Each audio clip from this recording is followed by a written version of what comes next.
Some of the most common digestive issues that I find include things like irritable bowel syndrome, small intestinal bacterial overgrowth, and people often come in with those types of problems. They're complaining of bloating, they're complaining of maybe a problem with their bowel movements, and it can vary in severity. But digestive concerns are often treated by managing the diet, so making adjustments to the diet, and then also taking certain supplements to repair the digestive system. And of course, most importantly, discovering why. So when I look at digestion, again, I'm looking at the bucket. What's going in that person's bucket that they're carrying around? Because digestive concerns have so many different touch points. Like I said, anxiety could be filling up your bucket. Mold toxin could be filling up your bucket. What you're eating, could be filling up the bucket. And so hormones, your hormone levels can impact your digestion.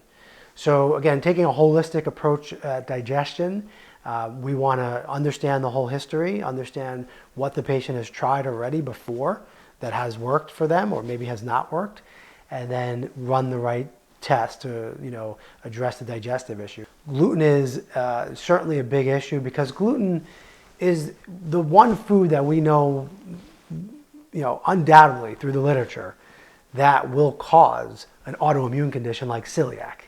So we know there's a food that actually can cause me to get a disease, yes. So that's got to be a pretty inflammatory food.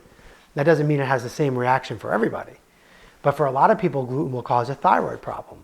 Gluten will cause, not celiac, but some other digestive issue. It'll cause a skin issue like eczema or psoriasis. But it tends to contribute to autoimmune conditions. So when we have patients that have what appears to be autoimmunity or a diagnosed autoimmune condition, it's generally prudent to not eat gluten for a while and let the system calm down. Now, just because someone has a problem with gluten doesn't mean they'll always have to avoid it. But they may need to, some people may need to, and some people may need to just do that temporarily. But gluten has a lot of potential effects on creating inflammation in the body. So if you're trying to bring down inflammation, if that's part of what you need to do in your treatment, it could be very important to pay very close attention to gluten and the impacts that it's having on your body.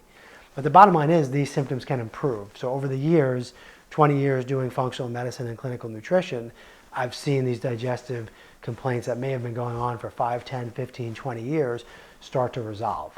So there is hope, there is a pathway. It just has to happen in the right time and the right order.